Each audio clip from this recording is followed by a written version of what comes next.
बहुत बार हमारे जीवनों में विपत्तियां आती हैं, घर में समस्याएं आती हैं, या फिर कोई साथ नहीं दे पाता तो हमारा मन अजीब सा हो जाता है, हमारा मन उदास हो जाता है, निराश हो जाता है। अक्सर तब निराश हो जाता है जैसे कि मैं बहुत बार सोचता हूं कि सारी रिश्तेदारियां छोड़ दूं। जी चाहता है कि किसी के साथ कोई नाता ना रखूं, सब कुछ छोड़ छाड़ कर 24 घंटे की प्रार्थना में बैठ जाऊं, लगातार प्रार्थना में बैठा रहूं। लेकिन परमेश्वर यूं कहता है कि सबसे प्यार करो। परमेश्वर का वचन यूं कहता है कि कोई तुमसे प्यार करे या ना करे, लेकिन तुम प्यार जरूर करो। तो आपका दिल प्यार करने का करे या ना करे, लेकिन परमेश्वर की आज्ञा को मानिए। जब हम परमेश्वर की आज्ञा का पालन करते हैं, तब हम हर किसी से जो हमसे नफरत करता है, जो हमें पसंद नहीं करता, जो हमारे लायक हो या ना हो, लेकिन हम उसे प्यार करने वाले होने चाहिए, क्योंकि परमेश्वर का वचन कहता है एक दूसरे से प्यार करो। Praise the Lord. बाइबल परमेश्वर का वचन यदि हम देखें तो वहां यूं लिखा है कि यदि तुम में कोई रोगी हो तो वो कलीसिया के प्राचीन को बुलाए। मैंने पिछले इतवार बताया था कि मैं इस वीरवार बताऊंगा कि कलीसिया की चंगाई कैसे होती है। सैकड़ों लोग चंगाई पाते हैं, परंतु फिर भी कलीसिया में बने नहीं रहते। बहुत तेरे लोग चाहते हैं कि हम जैसे हम चंगे हुए हैं वैसे दूसरे भी चंगे हों, परंतु कुछ लोग क्या करते हैं, खुद ही हाथ रख देते हैं। परंतु खुद ही हाथ रख देते हैं। आजकल सैकड़ों जगहों पर क्या हो रहा है, 6 महीने का विश्वासी भी हाथ रखता है और कहता है लोग चंगे हो रहे हैं मेरे द्वारा। 7 महीने का या 1 साल का विश्वासी भी चाहता है कि मेरे द्वारा भी परमेश्वर काम करे। परंतु मैंने आप सबको बताया था कि यदि हम बैप्टिज्म नहीं लेते और रोटी तोड़ने में सहभागी नहीं होते या शिक्षा पाने में सहभागी नहीं होते, संगति करने में सहभागी नहीं होते और प्रार्थना करने में लौलीन नहीं रहते, तो हम किसी पर भी तेल मलकर प्रार्थना नहीं कर सकते। पवित्र शास्त्र इस बात की हमें आज्ञा नहीं देता कि हम जाएं लोगों के लिए प्रार्थना करें। पवित्र शास्त्र परमेश्वर का वचन कहता है जब तक तुम्हें भेजा ना जाए तब तक ना जाना। हजारों लोग हैं जो मसीह यीशु के नाम पर विश्वास करते हैं और जो प्रार्थनाएं करते हैं लोगों की चंगाई के लिए, परंतु खुद चंगे नहीं हो पाते। लेकिन पवित्र शास्त्र परमेश्वर का वचन यूं कहता है, 12 चेले जिनको मसीह यीशु ने खुद भेजा, और जब उन्होंने बीमारों पर हाथ रखे तो बीमार चंगे हुए, लेकिन वो बीमारियों के कारण खुद बीमार नहीं हुए। Praise the Lord. चेलों ने जब भी किसी बीमार के ऊपर हाथ रखा, उनकी बीमारियों ने चेलों को बीमार नहीं किया। Praise the Lord. बाइबल में कहीं नहीं लिखा कि उन्होंने अपनी भरी जिंदगी गलतियों में, नाकामियां, सुस्तियां, लापरवाहियों में बिताई, परंतु बाइबल में यह लिखा है कि चेलों ने अपना जीवन पवित्र आत्मा में बिताया। चेलों ने अपना जीवन शिक्षा पाने में बिताया, संगति करने में बिताया। चेलों ने अपना जीवन प्रार्थना में बिताया। Praise the Lord. यदि आज हम चाहते हैं कि हम में कोई रोगी ना रहे, तो एक तरीका है निरोग रहने का, जो कि बाइबल में परमेश्वर ने हमें दिया। Praise the Lord. वो कौन सा है? याकूब 5वां अध्याय उसकी 14 आयत को यदि हम पढ़ें तो बाइबल क्या कहती है? यदि तुम में कोई रोगी हो तो कलीसिया के प्राचीनों को बुलाए और वे प्रभु के नाम से उस पर तेल मलकर उसके लिए प्रार्थना करें। 15 आयत, और विश्वास की प्रार्थना के द्वारा रोगी बच जाएगा, प्रभु उसको उठाकर खड़ा करेगा। यदि उसने पाप भी किए हों तो उनकी भी माफी या क्षमा हो जाएगी। 16 आयत, इसलिए तुम आपस में एक दूसरे के सामने अपने अपने पापों को मान लो और एक दूसरे के लिए प्रार्थना करो, जिसके कारण चंगे हो जाओ। धर्मी जन की प्रार्थना के प्रभाव से बहुत कुछ हो सकता है। Praise the Lord. ध्यान कीजिए इस बात पर। मरकुस 16वां अध्याय उसकी 16 आयत, 17 आयत, 18 आयत से ये आयत बिल्कुल अलग है। अगर आप यूं कहें कि विश्वासियों में ये चिन्ह होंगे, वे बीमारों पर हाथ रखेंगे चंगाई पाएंगे, वो सही है, लेकिन ये आयत उस आयत से बिल्कुल भिन्न है, बिल्कुल अलग है। यहां पर जो लिखा है वो क्या लिखा है? धर्मी जन की प्रार्थना के प्रभाव से सब कुछ हो सकता है। Praise the Lord. ध्यान से सुनिएगा, कुछ शिक्षा है जिस पर आज हम गौर करेंगे। वो क्या है? 14 आयत, जिसमें यूं लिखा, यदि तुम में कोई रोगी हो तो कलीसिया के प्राचीन, प्राचीन का मतलब कलीसिया के वो लोग जिनको परमेश्वर ने खड़ा किया हो, या फिर कलीसिया के वो लोग जिनको परमेश्वर के दास के जरिए अनॉइंट किया गया हो। अगर आप हर किसी से हाथ रखवाएंगे, अगर आप छोटा सा बच्चा, ये बहुत प्रार्थना करने वाला व्यक्ति है, ये बहुत परमेश्वर की महिमा करता है, आजा तू मेरे लिए प्रार्थना कर दे, तो आप गलत कर रहे हैं। आप बाइबल में नहीं हैं, आप अपना नुकसान करवा सकते हैं। हो सकता है आपको लगे 6 महीने का विश्वासी या 7 महीने का विश्वासी पवित्र आत्मा को पाया हुआ व्यक्ति है और वो अनन्य भाषा बोलता है, आजा भाई मेरी मां के लिए प्रार्थना कर दे क्योंकि मेरी मां बहुत बीमार है। लेकिन आपने उसे कहा और वो गया, उसको लगा कि वाकई में मैं प्रार्थना करने वाला व्यक्ति हूं, और वो प्रार्थना करता है और आपको लगता है कि मेरी मां बिल्कुल चंगी हो गई है, लेकिन फिर भी आप बाइबल से बाहर हैं, क्योंकि बाइबल ऐसा नहीं कहती। आप फिर भी बाइबल से बाहर चल रहे हैं। याद रखिएगा, अगर हम रोग से मुक्त होना चाहते हैं तो हमें बाइबल के सिस्टम को अपनी बॉडी में लेकर आना है। जब हम बाइबल को अपने जीवन में लेकर आते हैं तब क्या होगा? तब आप कलीसिया के प्राचीन को बुलाएंगे। आमीन। बाइबल में कहीं नहीं लिखा कि आप नए विश्वासी को बुलाओ। बाइबल में कहीं नहीं लिखा कि तुम 1 या 2 साल के विश्वासी को घर में बुला लो और वो प्रार्थना करेगा, लेकिन बाइबल में यह लिखा है प्राचीन। आमीन। प्राचीन का मतलब परमेश्वर की ओर से पवित्र आत्मा से परिपूर्ण किया हुआ व्यक्ति, विश्वास और आत्मा से परिपूर्ण व्यक्ति जब वो तेल मलकर प्रार्थना करेगा तब लोग चंगे हो जाएंगे। Praise the Lord. वो फर्स्ट बात वो प्राचीन होना चाहिए। सेकंड बात वो परमेश्वर की ओर से नियुक्त किया हुआ होना चाहिए। आमीन। तीसरी बात वो शिक्षा पाने में, संगति करने में और रोटी तोड़ने में और प्रार्थना में लीन रहना चाहिए।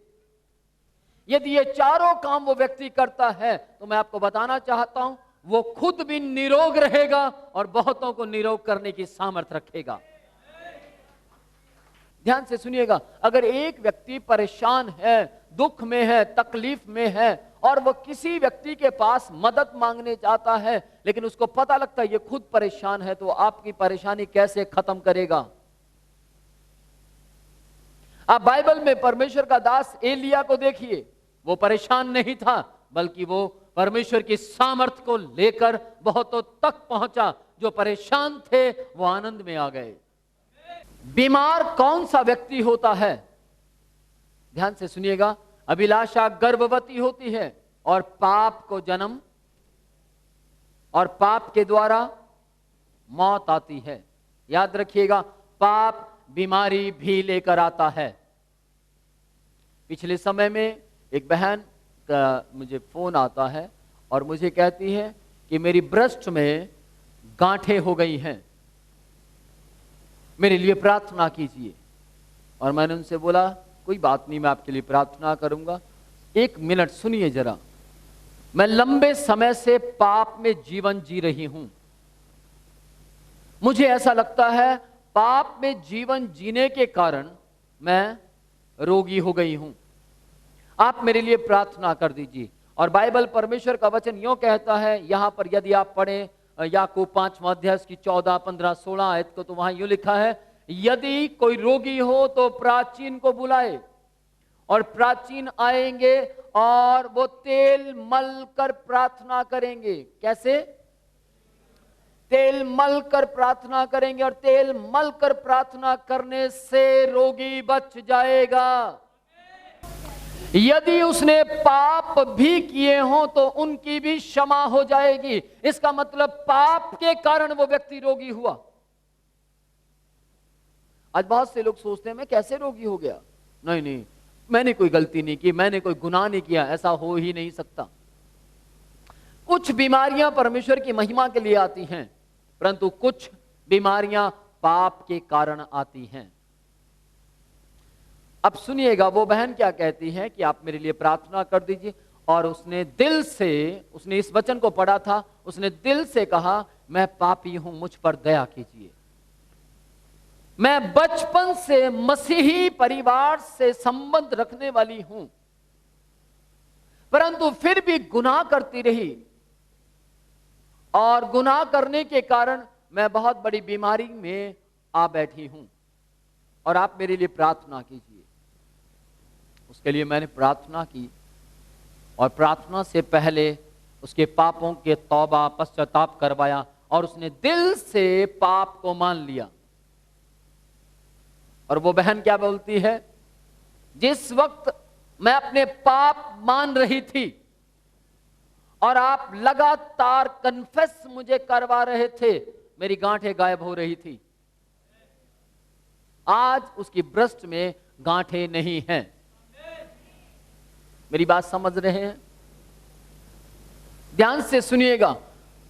लेकिन एक ऐसी बीमारी जिसके कारण आपके जीवन के अंदर डर आ जाए, एक ऐसी बीमारी जिसके कारण आपको लगे कि मेरा जीवन मसीही जीवन नहीं है, जिसके कारण आपको लगे कि अब मैं ज्यादा समय तक परमेश्वर की महिमा नहीं कर पाऊंगा, या जिसके कारण आपको लगे कि मैं परमेश्वर की स्तुति करने के योग्य नहीं हूं, मैं परमेश्वर की उपस्थिति में खड़े होने के योग्य नहीं हूं, या मैं परमेश्वर के नाम की महिमा कर पा रहा हूं, प्रार्थना कर पा रहा हूं, परंतु मैं प्रार्थना करने के योग्य नहीं हूं। जब आपको यह बात फील हो तो समझ जाइएगा आपके जीवन में जो बीमारी आई है वो सिर्फ पाप के कारण आई है। कुछ समझ पा रहे हैं? बहुत बार हमारी प्रार्थना का स्तर इतना चला जाता है, जैसे लाइक थर्मामीटर का टेम्परेचर एकदम से ऊपर चला गया, और जैसे थर्मामीटर मुंह से निकाला तुरंत धीरे धीरे धीरे धीरे धीरे धीरे धीरे धीरे नीचे, और एक समय आता है कि प्रार्थना बिल्कुल खत्म हो गई। मनुष्य अपने तरीके से बाइबल पढ़ता है। मुझे बहुत बाइबल याद है, लोग बोलते हैं मुझे बहुत सी बाइबल याद, मुझे आयतें याद हैं, लेकिन आयतें याद करना और बाइबल को समझना, दोनों में जमीन और आसमान का फर्क है।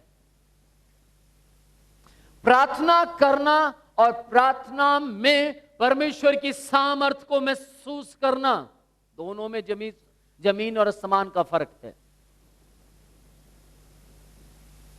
चर्च आना और चर्च में दिल से बैठना, दोनों में जमीन और आसमान का फर्क है। Praise the Lord. बाइबल परमेश्वर का वचन क्या कहता है?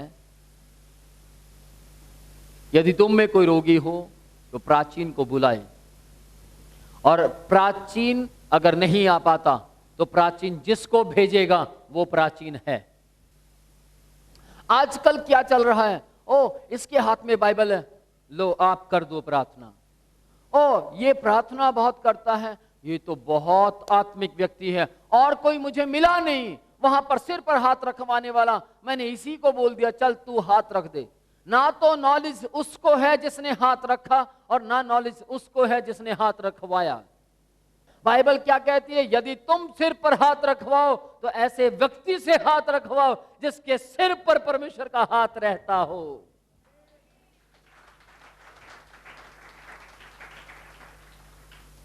Praise the Lord.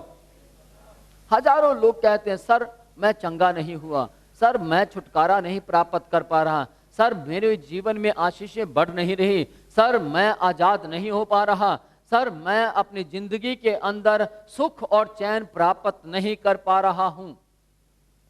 इसका कारण क्या है? आप मसीह में चल रहे हैं परंतु तरीका बाइबल से मैच नहीं खा रहा। अपने घरों में यदि आप किसी को बुलाना चाहते हैं तो उनको बुलाइए जो बाइबल को सही पेश करते हों। Praise the Lord. यदि आप किसी को भी बुला लेंगे, बाइबल परमेश्वर का वचन यूं कहता है, बाइबल बहुत से लोगों ने अपने हाथ में उठाई है।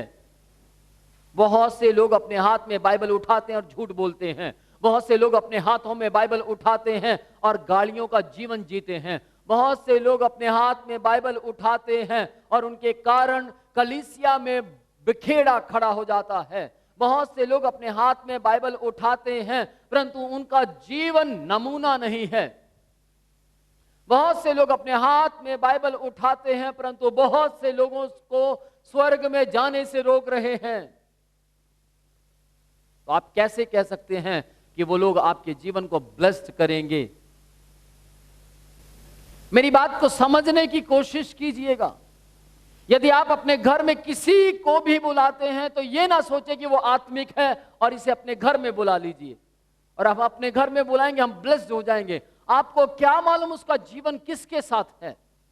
आपको क्या मालूम वो व्यक्ति कैसा है? आपको क्या मालूम उसका संबंध परमेश्वर के साथ है या नहीं? कोई अन्य भाषा बोलने से आत्मिक नहीं हो जाता। लूका 11 अध्याय उसके 52 आयत में लिखा है, लूक चैप्टर 11 वर्स 52 में लिखा है, इन्होंने ज्ञान की कुंजी ले तो ली, ज्ञान की कुंजी ले तो ली, ना खुद प्रवेश किया स्वर्ग में और प्रवेश करने वालों को भी रोक दिया। रुक जाओ, जब मैं नहीं जा रहा तो तुम कैसे जा सकते हो? याद रखिएगा, आप उन्हें तब पहचान सकते हैं जब आप खुद बाइबल पढ़ते हैं। याद रखिएगा, जब आप बाइबल को पढ़ते हैं, समझते हैं, तब आप समझ पाएंगे कि क्या संदेश दिया जा रहा है और क्या समझ आ रहा है। Praise the Lord. पवित्र शास्त्र परमेश्वर का वचन क्या कहता है? यदि तुम में कोई रोगी हो तो प्राचीन को बुलाए। प्राचीनों लिखा है वहां, प्राचीनों को बुलाए, और वो तुम्हारे जिस व्यक्ति के लिए तुम घर में बुलाओगे रोगी के लिए, वो रोगी पर तेल मल कर प्रार्थना करेंगे। मेरी कलीसिया प्रार्थना करवाकर तेल लेकर जाए इस पर खड़ी ना रहे, परंतु मैं चाहता हूं मेरी कलीसिया वचन पर खड़ी हो। तेल मल कर प्रार्थना किया जाए तो रोगी बच जाएगा। ध्यान से सुनिएगा, ये नहीं लिखा रोगी चंगा हो जाएगा। क्या नहीं लिखा? बिल्कुल नहीं लिखा कि रोगी चंगा हो जाएगा। रोगी बच जाएगा। क्यों बच जाएगा लिखा है? इसका मतलब यह है कि वो व्यक्ति दो तरह से चंगा होगा। दो प्रकार की चंगाई उसकी बॉडी में जाएगी। नंबर एक, वो पापों का पश्चाताप करेगा। मुंह से अपने पापों का अंगीकार जरूर करें। जब भी तेल मला जाए अपने पाप जरूर मान लें। प्रभु मैंने पाप किया है, मैं वहां फंसा रहा, या कहीं भी आपने अपने मुंह से कोई गुनाह किया तो उसको मान लें, अंगीकार करें। अपने मुंह से पापों का अंगीकार करें, और जैसे ही आप अंगीकार करेंगे और तेल मलकर प्रार्थना की जाएगी, ध्यान से सुनिएगा, दो काम आपके साथ होंगे। नंबर एक, आपका रोग खत्म हो जाएगा। नंबर दो, आप आत्मा में छुटकारा पाएंगे। वो जो बचने वाली बात लिखी है वो आपकी बॉडी के लिए नहीं बल्कि आपकी आत्मा के लिए लिखी है। रोगी बच जाएगा, यानी उसका आत्मा नरक के लिए नहीं परंतु स्वर्ग के लिए तैयार किया जाएगा।